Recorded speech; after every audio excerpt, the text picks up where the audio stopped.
الرحمن الرحیم نحمده ونصلی ونسلم علی رسوله الکریم اما بعد فاعوذ باللہ من الشیطان الرجیم بسم اللہ الرحمن الرحیم لم يكن الذين كفروا من أهل الكتاب والمشركين منفكين حتى تأتيهم البينة رسول من الله يتلو صحفا مطهرة فيها كتب قيمة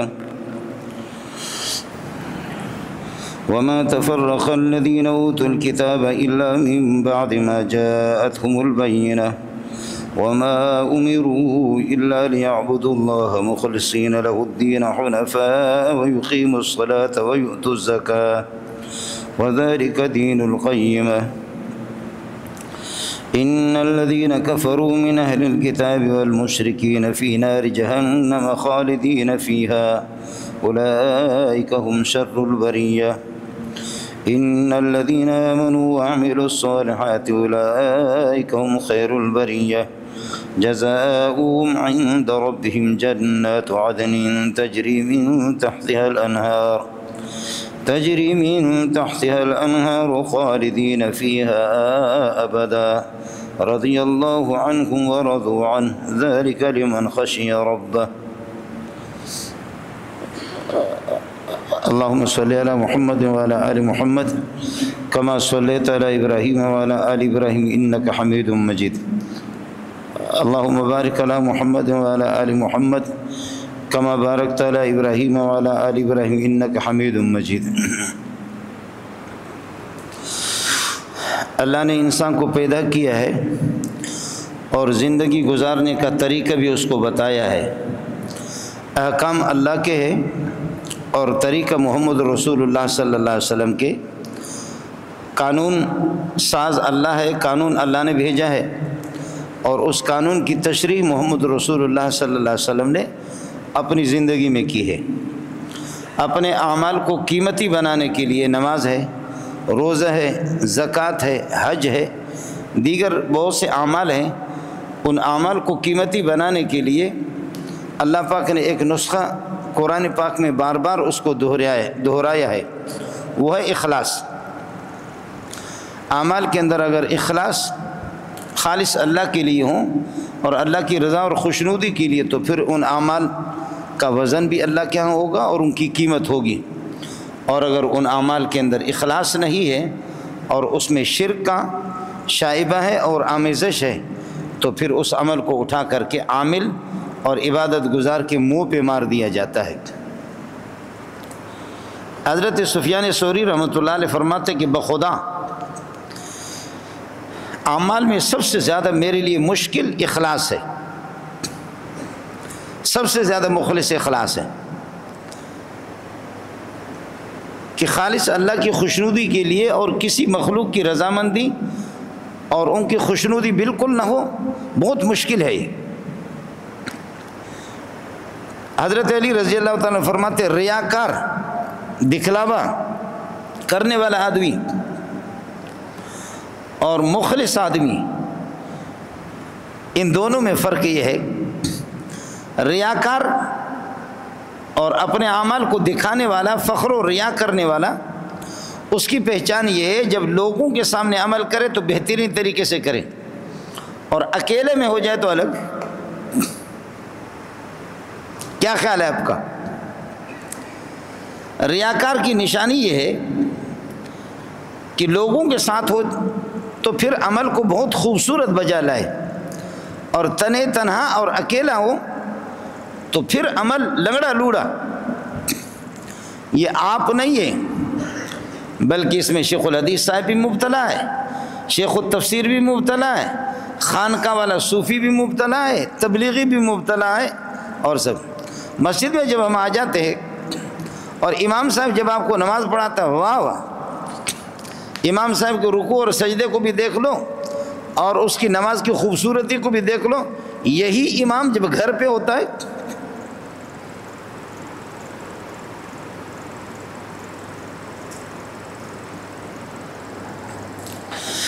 بتایا جائے کہ امام صاحب سے پتہ کرے، خطیب صاحب سے، شیخ الحدیث صاحب سے کہ یہ نماز آپ کی مسجد والی مقتدیوں کے سامنے اور وہ نماز جو گھر میں اکیلی، ان دونوں میں سے کون سی نماز اللہ کی ہے؟ وہ گھر والی نماز بیوی کی ہے، بیٹیوں کی ہے، بیٹوں کو دکھانا ہے، وہ لنگڑی لوڑی ہے، اور یہ اللہ والی نماز مسجد میں۔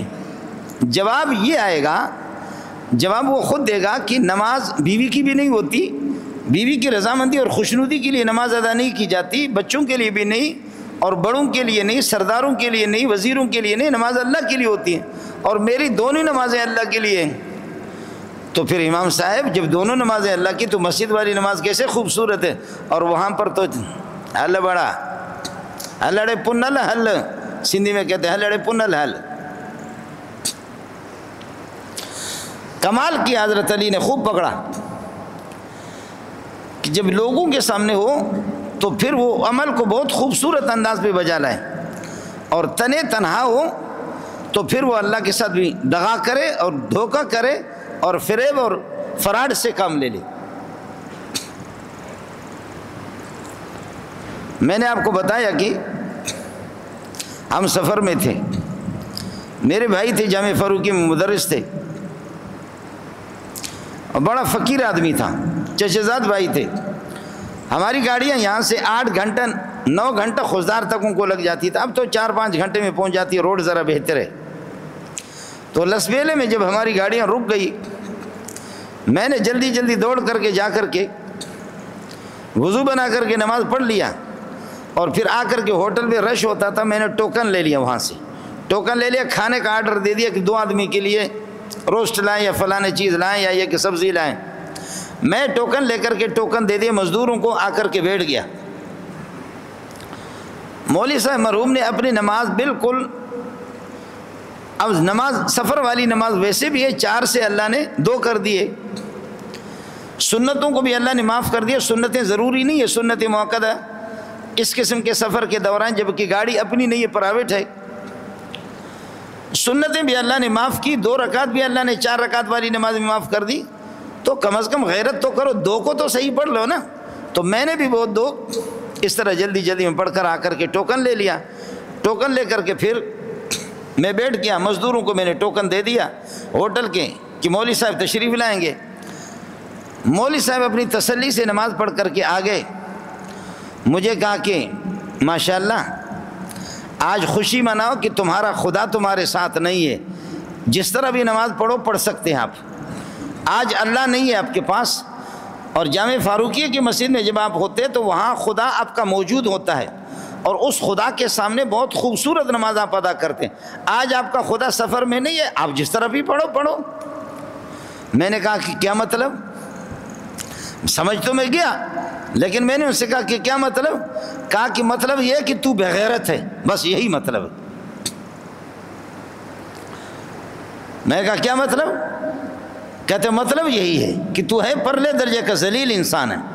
اب ظاہر ہے وہ میرے بڑے بھی تھے، میرے استاد بھی تھے، اور وہ مجھے ذلیل بھی کہہ دے، کچھ بھی کہے، مجھے جوتا مار سکتے تھے، لیکن میں نے ان سے وضاحت پوچھی۔ میں نے کہا کہ کیا مطلب ہے کہ خدا میرے ساتھ نہیں ہے؟ تو کہنے لگے کہ جامع فاروقی میں 2,500-3 ہزار آدمی کو جب آپ نماز پڑھاتے امام ہیں تو بتاؤ وہ نماز خدا کی ہے یا یہ نماز خدا کی ہے، یا دونوں خدا کے ہیں؟ میں نے کہا دونوں خدا کے ہیں۔ تو کہا کہ وہ خوبصورت نماز اور یہ لنگڑی لوڑی جو نماز آپ نے پڑھی ہے یہ یقیناً اللہ کی نماز نہیں تھی، یہ نماز اللہ کی نہیں تھی جو لنگڑی لوڑی پڑھی۔ آپ کا خدا شیخ الحدیث مولانا سلیم اللہ خان ہے، آپ کو تنخواہ دیتا ہے، اور آپ اس کے سامنے ایسی بہترین قرات بھی کرتے ہیں، خشوع خضوع کے ساتھ نماز پڑھاتے ہیں آداب کو۔ اور آج چونکہ خدا تیرا کراچی میں رہ گیا ہے اور یہاں آسمان والا خدا ہے، اور آسمان والے خدا کی کوئی حیثیت تیرے ہاں نہیں ہے، تیرا اصل معبود مولانا سلیم اللہ خان صاحب ہے۔ اس کا جواب میرے پاس کیا تھا؟ کوئی جواب نہیں تھا۔ کیا جواب تھا؟ کوئی جواب نہیں تھا۔ منہ میرا کالا ہو گیا، پکڑا تو خوب پکڑا اس نے۔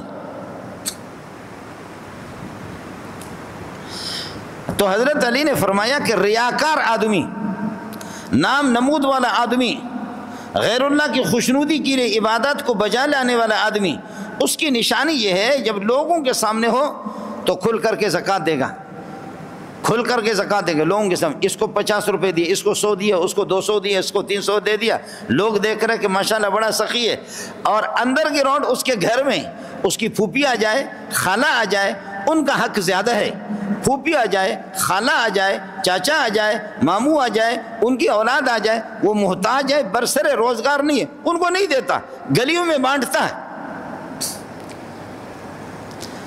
جن کا حق ہے ان کو نہیں دے رہا، لیکن وہ چونکہ چوری چھپکے سے اس کے گھر پہ آ گئے اور ادھر کوئی دیکھنے والا نہیں ہے، اور گلیوں کے اندر لوگوں کو دکھا رہا کہ ماشاءاللہ سخی ہے، اس کو 200، اس کو 500، اس کو 1000، اس کو 10,000 دے دیا۔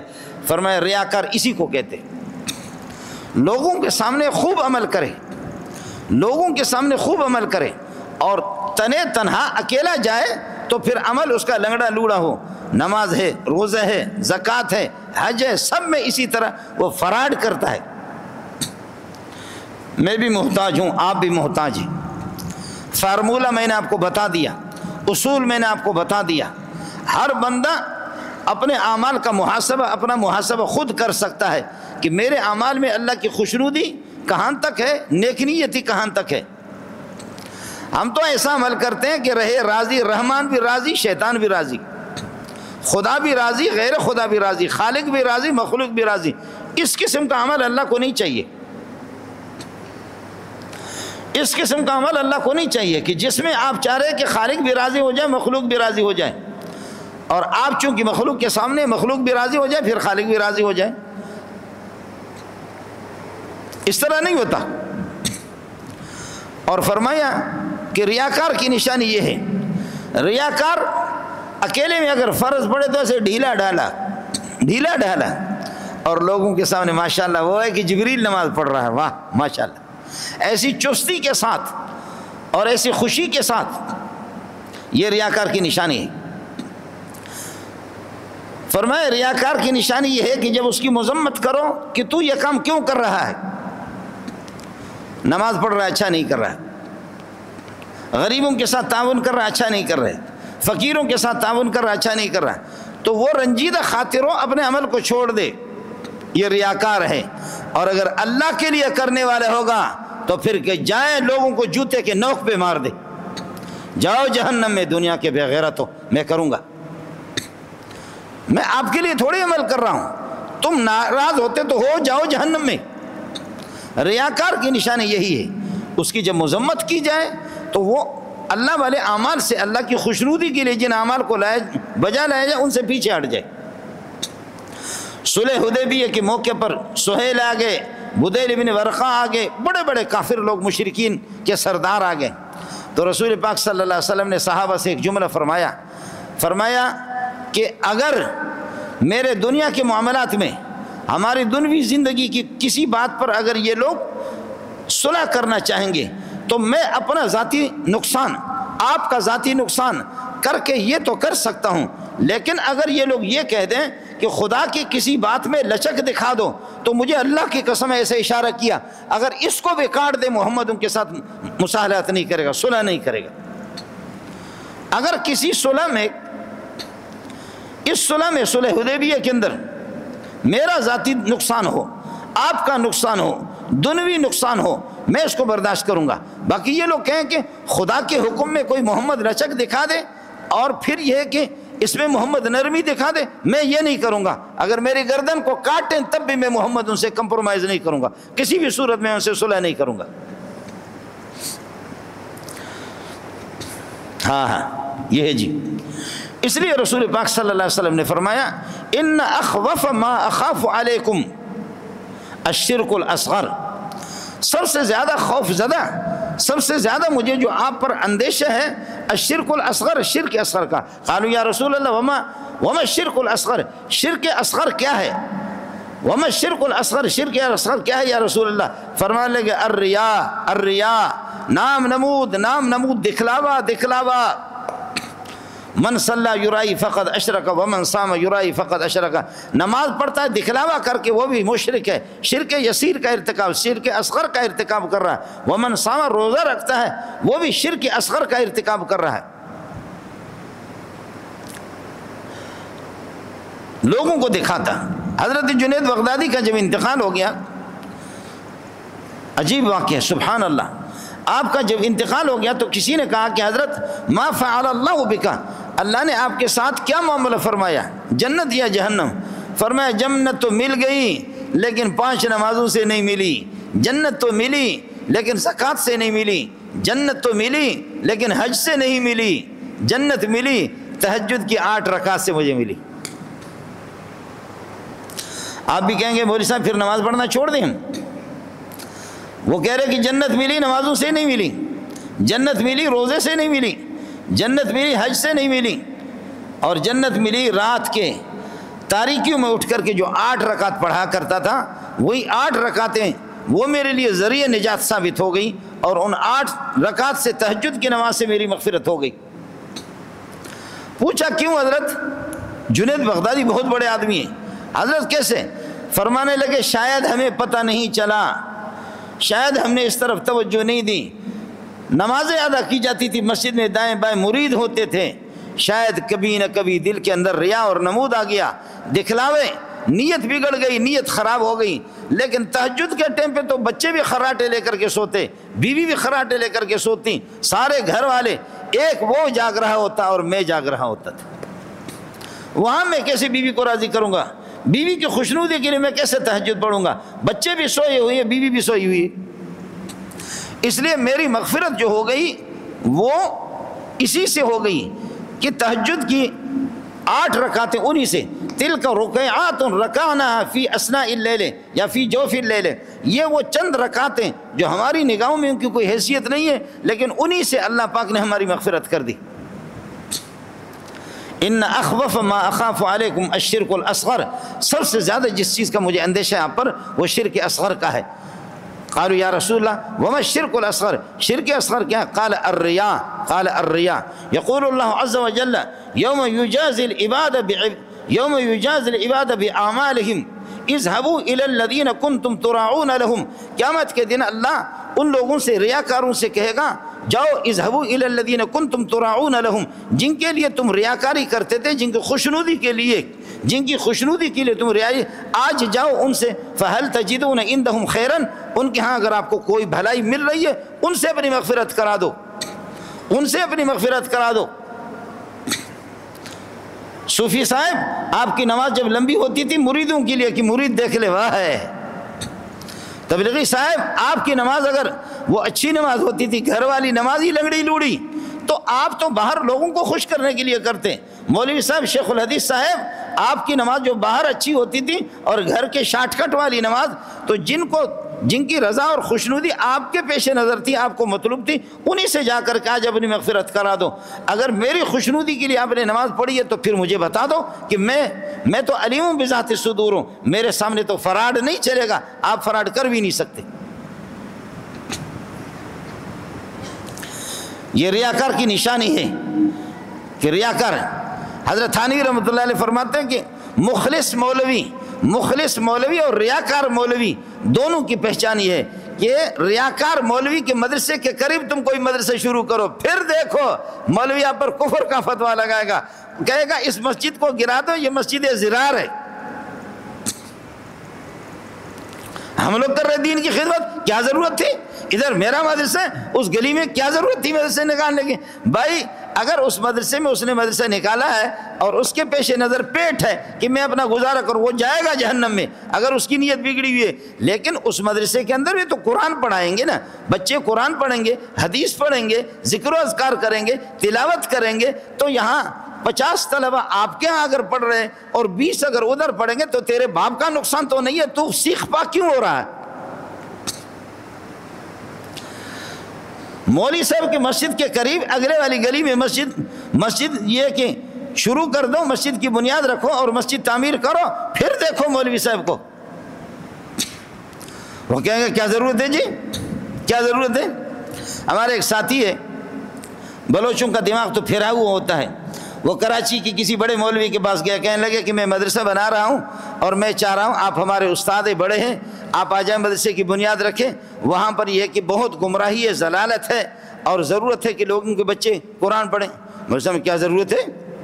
ادھر مدرسہ ادھر مدرسہ ادھر مدرسہ ادھر مدرسہ، اتنے بڑے مدارس ہمارے موجود ہیں، تم ہر جگہ مدرسہ بناتے ہو۔ تو وہ بھی پھرا دماغ تھا، کہنے لگے مجھے کیا پتا تھا کہ آپ اس قسم کے تنگ دل آدمی ہے، تنگ ظرف قسم کا آدمی ہے. مجھے یہ بتاؤ کہ ایک گلی کے اندر 6-6 7-7 اسکول جو ہے نا، وہ جو وہاں ضلالت اور گمراہی پھیلا رہے، اس پر تو آپ اتنے سیخ پا نہیں ہو گئے. آپ کے دائیں با میں نے مدرسہ کھول دیا اور مسجد میں نے شروع کر دی، تو اس پر تو ناراض ہے؟ تجھ سے چندہ لینے کے لیے نہیں ہے، جاؤ کھڈے میں. میں آپ کو استاد سمجھ رہا تھا، ضرورت نہیں ہے، تھوکتا ہوں تمہارے استاد ہونے پہ. ظاہر ہے کہ پھرا دماغ آدمی تو ہوگا، یہی کرے گا اور کیا کرے گا.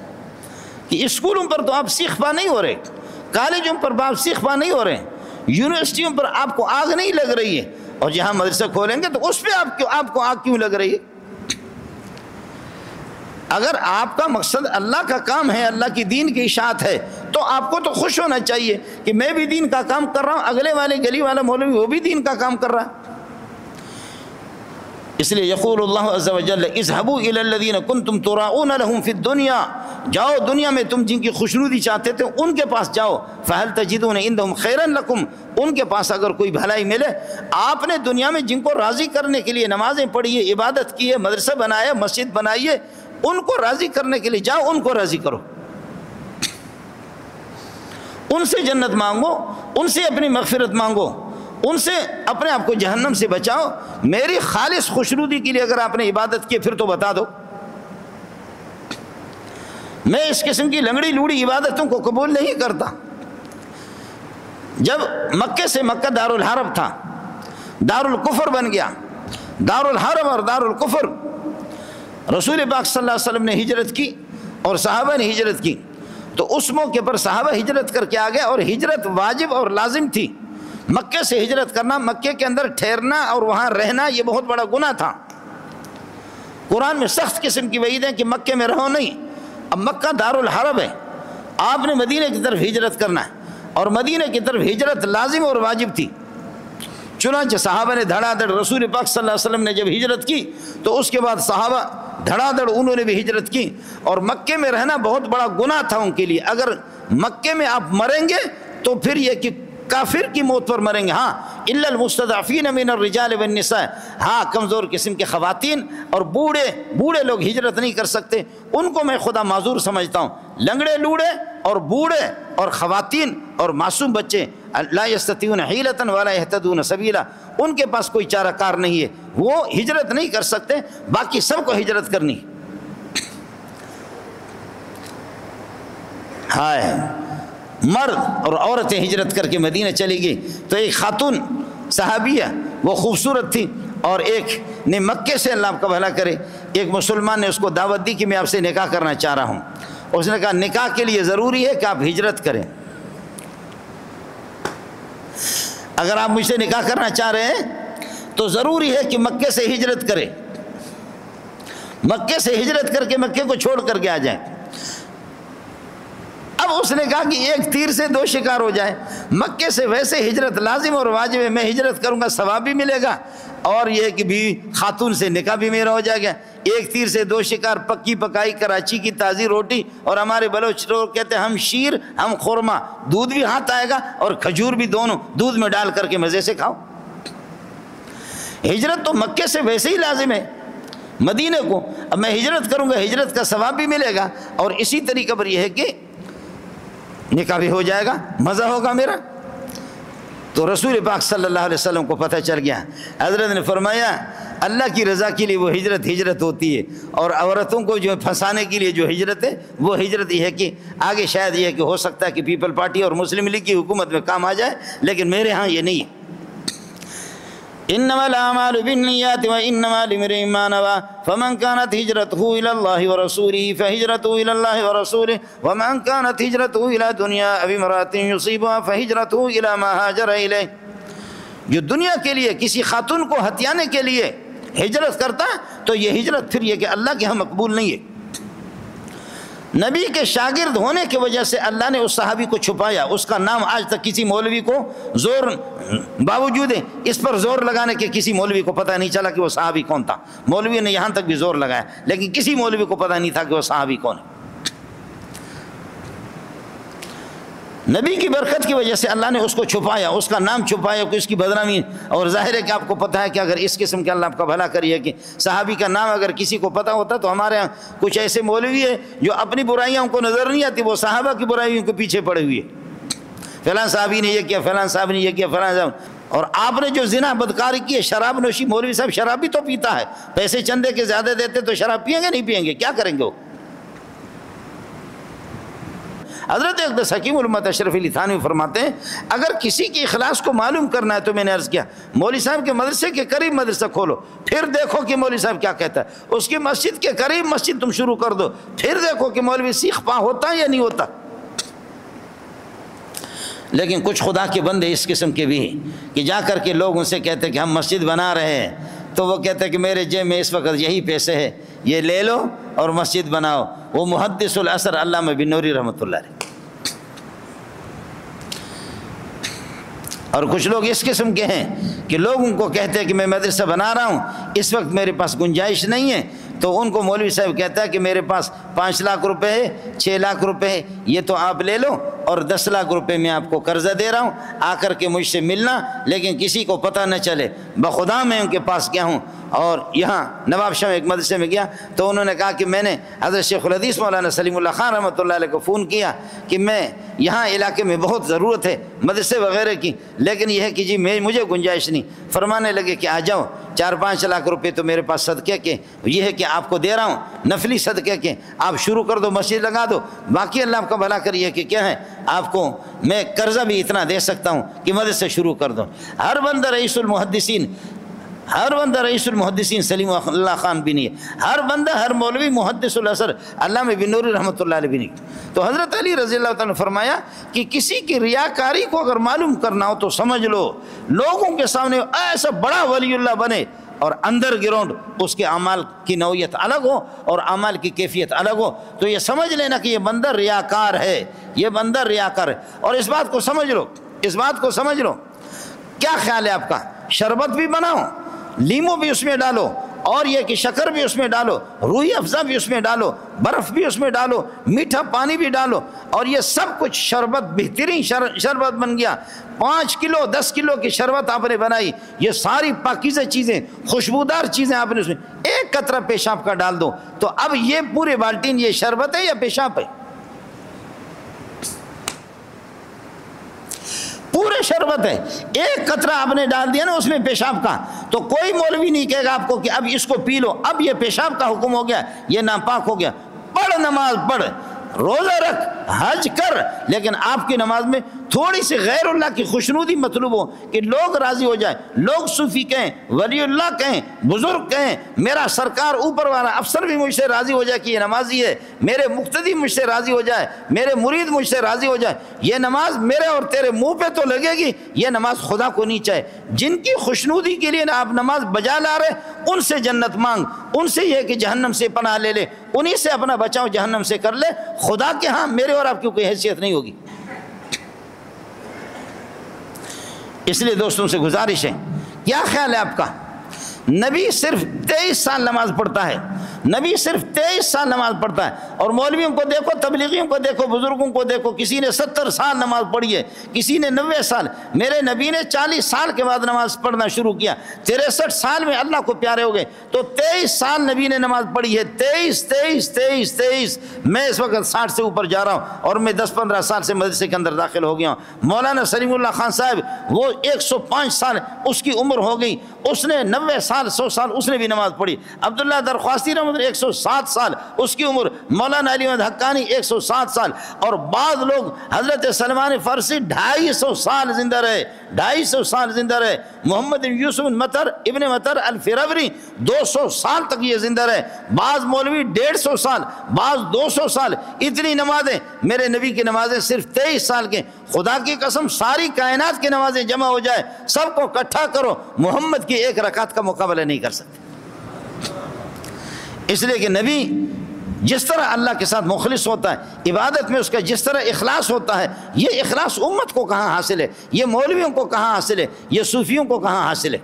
ہمارے ہر عبادت کے پیچھے کوئی نہ کوئی شرارت ضرور ہوتی ہے، ہر عبادت کے پیچھے کوئی نہ کوئی شرارت ضرور ہوتی ہے، اس کے پیچھے کوئی تحریک ہوتی ہے۔ دو مولوی لڑ رہے، ایک مولوی کہتا ہے مفتی محمود بڑا قابل تھا، دوسرا مولوی کہتا ہے سلیم اللہ خان زیادہ قابل تھا، وہ کہتا ہے مفتی محمود قابل تھا، دوسرا ارے مفتی محمود سے اس کو کوئی واسطہ نہیں ہے اور اس کو سلیم اللہ سے کوئی واسطہ نہیں ہے۔ وہ کہتے ہیں مفتی محمود قابل تھا، میں اس کا شاگرد ہوں، جو اس کا شاگرد ہوگا وہ قابل ہوگا۔ یہ کہتے ہیں میں سلیم اللہ کا سلیم اللہ بہت قابل تھا، اس کا مقصد سلیم اللہ سے وفاداری نہیں ہے، یہ بتاتا سلیم اللہ جب قابل ہوگا تو میں اس کا شاگرد ہوں، وہ اپنی قابلیت کو ظالم کا بچہ اس طرح بتاتا ہے۔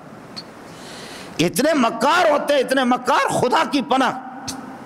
بظاہر لوگ کہہ رہے کہ لڑائی ہو رہی ہے مفتی محمود جیسے معصوم انسان پہ اور شیخ الحدیث مولانا سلیم اللہ خان پہ، ان اکابر ان کے علم کو دو ملا تول رہے ہیں، دو مولوی ان کو تول رہے ہیں۔ یہ کہتے ہیں یہ قابل تھا، وہ کہتے ہیں یہ قابل تھا، یہ قابل تھا۔ وہ پتر نہ تو سلیم اللہ کا وفادار ہے نہ تو مفتی محمود کا وفادار ہے۔ یہ زور تو لگا رہا ہے کہ سلیم اللہ قابل تھا، تو بتا رہا ہے کہ سلیم اللہ کا شاگرد میں بہت بڑا بھتو خان ہوں، اور وہ بتا رہا ہے میں مفتی محمود کا وہ۔ اور معاف کیجئے گا تبلیغ والے جب جاتے ہیں نا باہر کے سال جب لگاتے ہیں، امریکہ دیکھا اللہ اکبر اللہ اکبر، ہم نے برطانیہ میں عجیب اللہ کی قدرت دیکھی، اللہ اکبر اللہ اکبر، عیسائیوں کے پاس دیکھے عجیب اللہ کی قدرت دیکھی، اور فرانس میں گئے عجیب اللہ کیوں، وہ تو منحوس یہ کیوں نہیں بتاتا کہ میں بلوچستان کے پہاڑوں میں دیکھا، یہ دیکھا، بتانا یہ چاہ رہا کہ میں امریکہ دیکھ چکا ہوں۔ تو لوگوں کو بیوقوف بنا رہا ہے۔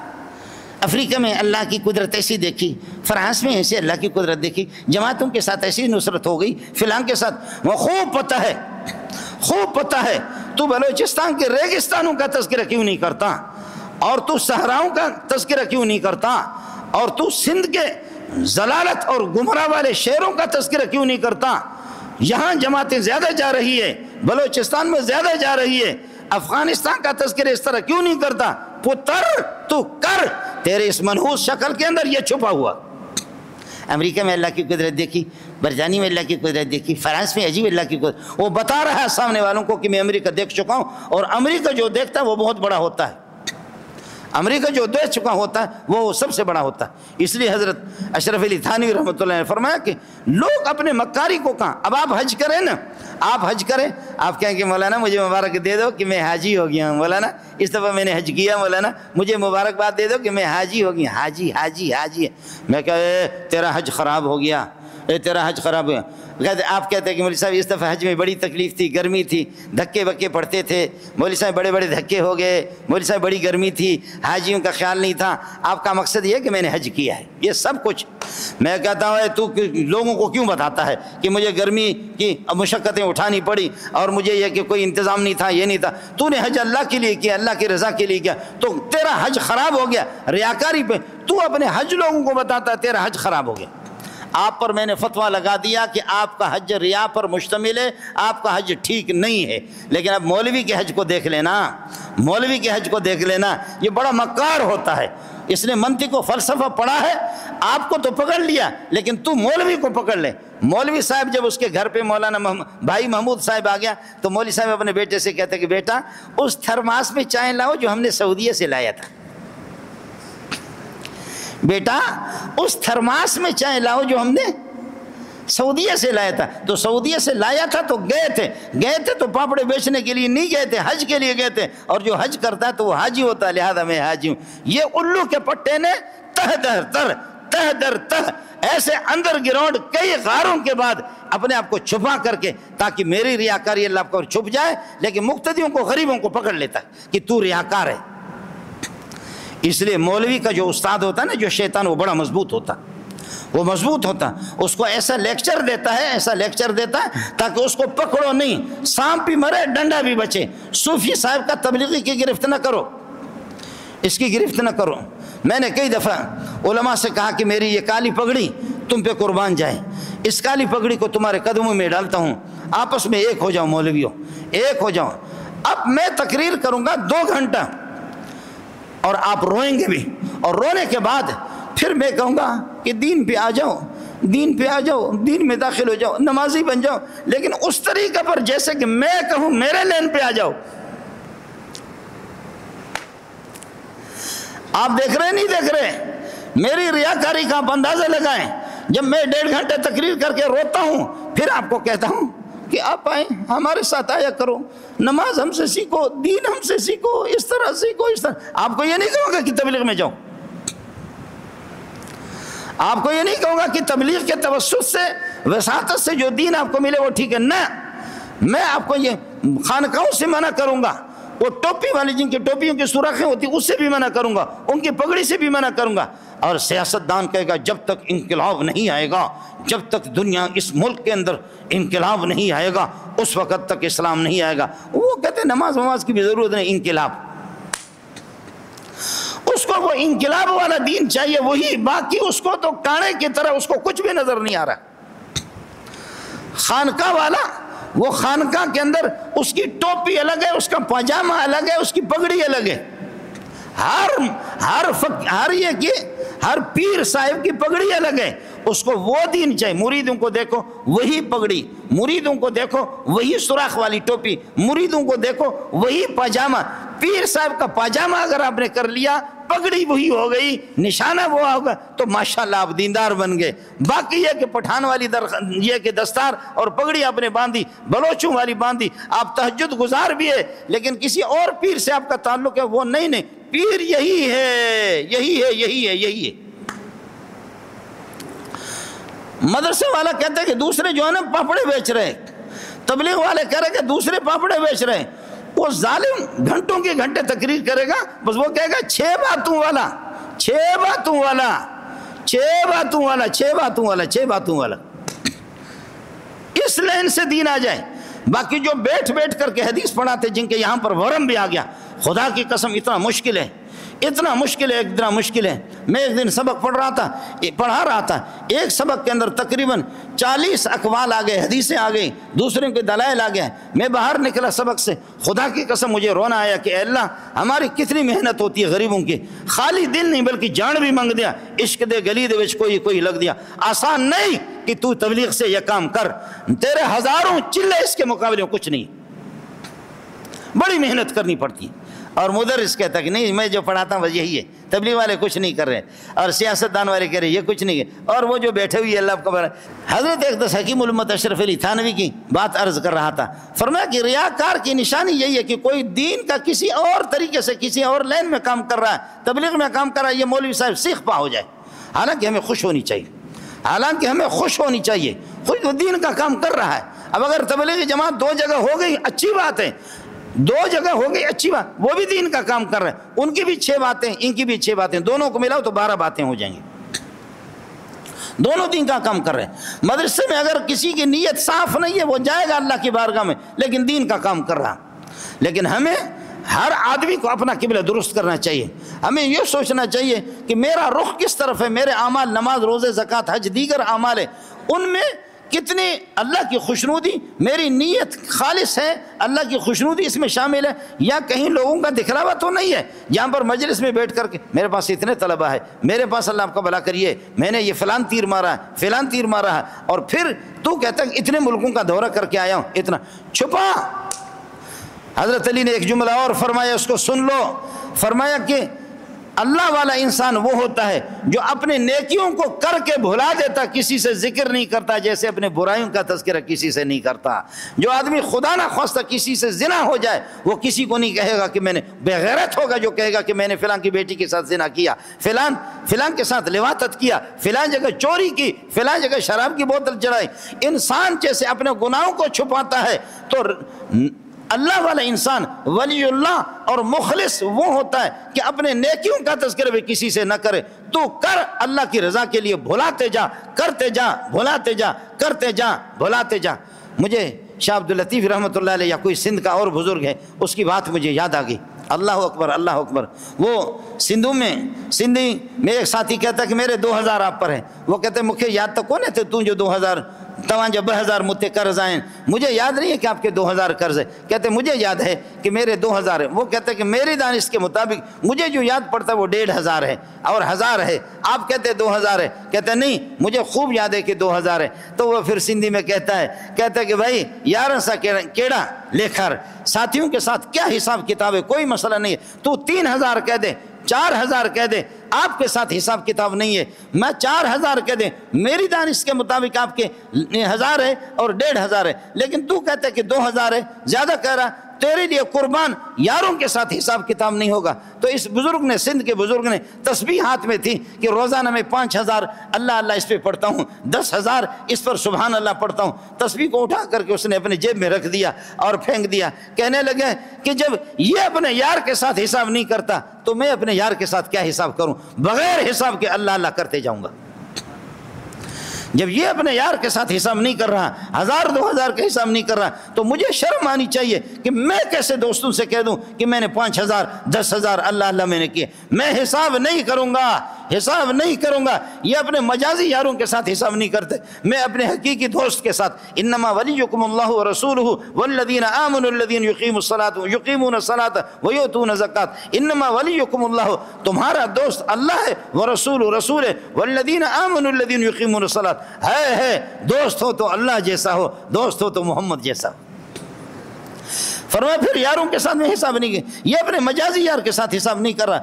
آج کے بعد جتنے نفلیں پڑھتا رہوں گا گنوں گا نہیں، ذکر و اذکار کروں گا گنوں گا نہیں، تلاوت کروں گا، ختم قرآن کروں گا گنوں گا نہیں۔ یہ اپنے مجازی یار کے ساتھ حساب نہیں کرتا، میں اپنے حقیقی یار کے ساتھ کوئی حساب کتاب نہیں کروں گا۔ میں عرض یہ کر رہا تھا، میں بھی محتاج ہوں، آپ بھی محتاج ہیں، عمل تھوڑا سا ہو لیکن وہ خالص اللہ کی رضا اور خوشنودی کے لیے ہونی چاہیے۔ میں ایک حدیث آخر میں ترمذی کی آپ کو سنا کر کے یہ رخصت آپ سے چاہوں گا۔ حضرت شفیع الصبحی وہ کہتے ہیں کہ میں مدینے میں گیا، اچانک میں نے دیکھا ایک بوڑھا بابا، لوگ اس کے دائیں بائیں جمع ہے۔ میں نے کہا یہ لوگ دھڑا دھڑ اس کے پاس جا رہے، بیٹھ رہے، اس کی بات سن رہے۔ میں گیا، میں نے کہا یہ کون ہے؟ تو انہوں نے کہا محمد کا شاگرد ہے صلی اللہ علیہ وسلم، ابو ہریرہ اس کا نام ہے۔ میں نے کہا ابو ہریرہ تو لوگوں سے فارغ ہو جا، مجھے آپ سے الگ میں بات کرنی ہے، الگ تھلگ ہو کر کے آپ سے بات کرنی ہے۔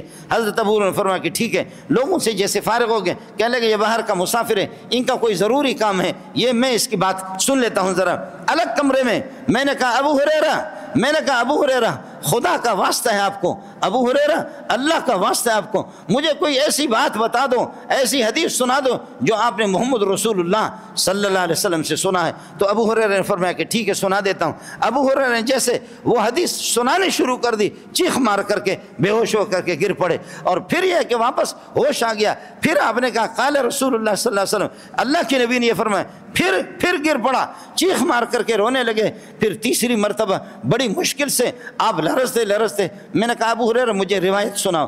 فرمانے لگے کیا روایت آپ کو سناؤں؟ ہمارے نبی نے فرمایا 3 قسم کے افراد کو اللہ تعالیٰ قیامت کے دن لائیں گے، قاری صاحب کو، مولوی صاحب کو، مجاہد کو اور سخی کو۔ 3 آدمی کو اللہ اپنی بارگاہ میں پیش کریں گے اور ان کا انٹرویو لے لیں گے، کہیں گے قاری صاحب، مولوی صاحب، حافظ صاحب، تبلیغی صاحب، بتا کہ تو نے قرآن کس لیے پڑھا اور کس کی رضا کے لیے؟ اللہ میں مولوی بن گیا، میں قاضی بن گیا، میں مفتی بن گیا، میں قاری بن گیا، میں نے آپ کی رضا کے لیے اللہ میں نے قرآن کی تبلیغ کی اور قرآن کی اشاعت کی، قرآن کی تعلیم دی۔ اللہ فرمائیں گے کذبت، تو غلط کہہ رہا، تو جھوٹا۔ وتقول الملائکۃ کذبت، فرشتے کہیں جھوٹا، ہم موجود تھے، تو جھوٹا آدمی ہے، تو نے اس لیے قرآن یاد کیا، اس لیے لوگوں کو پڑھایا تاکہ مجھے کہا جائے غٹا مولوی دیکھا نا، پٹھان کہتے ہیں نا کافر ملا دیکھا نا، کافر ملا دیکھا نا، تو تجھے کافر ملا کہا جائے، تو نے اس لیے خبردار جھوٹا، خدا کے سامنے جھوٹ بولتا، میں تیرے دل سے، تیرے سینوں سے بھی میں واقف ہوں، سینے کے بھید سے اور رازوں سے بھی میں واقف ہوں، خبردار تو جھوٹا ہے، چل تو جہنم۔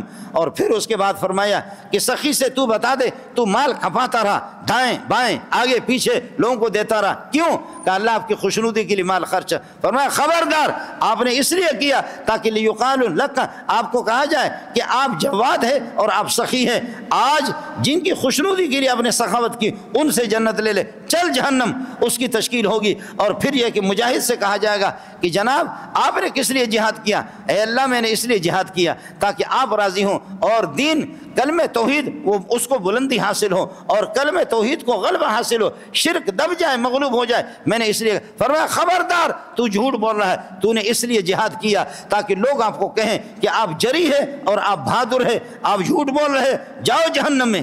ان تینوں کی جہنم کا جب تذکرہ کیا، مولوی صاحب بھی جہنم میں، قاری صاحب جہنم میں، مفتی صاحب جہنم میں، قاضی صاحب جہنم، ریاکار مفتی، ریاکار قاضی، ریاکار مولوی، ریاکار سخی، ریاکار مجاہد، تینوں کی تشکیل جہنم میں ہوگی۔ ابو بکر تو پھر بے ہوش، ابو ہریرہ پھر بے ہوش کیوں نہیں ہوگا؟ ابو ہریرہ چیخ مار کر کے روئے گا کیوں نہیں؟ کہنے لگے ہم بھی تو دین کی اشاعت کر رہے، محمد کے شاگرد ہیں، خدا ہمیں ریاکاری سے بچائے۔ اس روایت کو حضرت معاویہ اپنے دور خلافت میں اس روایت کو ابو ہریرہ سے نقل کر کے حضرت معاویہ کے سامنے جب یہ حدیث آ جاتی، وہ بھی چیخ چلا کر کے روتے کہ اے اللہ ہمارا کیا ہوگا؟ محمد کے شاگردوں کا جب یہ حال ہے تو مولوی منظور کا کیا ہوگا؟ پھر دوسرے مولوی کا کیا ہوگا؟ تبلیغی کا کیا ہوگا؟ آپ کا کیا ہوگا؟ ہمارا کیا ہوگا؟ اس لیے للہ فی اللہ، للہ فی اللہ اپنی نیتوں کو درست کر لیں، اخلاص پیدا کریں، خالص اللہ کی رضا۔ عمل آپ کا چھوٹا سا ہو، اللہ کی رضا اور خوشنودی ہو، انشاءاللہ کامیابی ہوگی۔ اور اگر عمل زیادہ بھی ہے لیکن اس میں اللہ کی رضا اور خالص خوشنودی کے لیے نہیں ہے، غیر اللہ کی خوشنودی مطلوب ہے، غیر اللہ کی رضامندی مطلوب ہے، تو پھر اس لنگڑے لوڑے اعمال سے اور ریاکار والے عمل سے اس سے آپ توقع نہ رکھیں کہ اس سے میری مغفرت ہوگی اور آپ کی مغفرت ہوگی۔ تو پھر یہ ہے کہ اپنے آپ کو تھکا بھی رہے، عمل بھی کر رہے، روزے بھی رکھ رہے، تہجد بھی پڑھ رہے، نماز بھی پڑھ رہے، تلاوت بھی کر رہے، لیکن ریاکاری اس کے اندر اگر داخل ہے تو پھر یہ عمل باعث نجات نہیں ہوگا۔ اللہ تعالی ہمارے حالت زار پر رحم فرمائے، اللہ ہماری حالت زار پر رحم فرمائے، اللہ ہمارے اعمال کو اپنی بارگاہ میں قبول فرمائے۔ ریا اور نمود سے اور اس طریقہ پر یہ ہے کہ ریاکاری سے اللہ ہماری حفاظت فرما دے، اللہ اس ملک کی حفاظت فرما دے، ملک کے باشندوں کی حفاظت فرما دے۔ وآخر دعوانا الحمدللہ رب العالمین۔ أشرقت نفسي بنور من فؤادي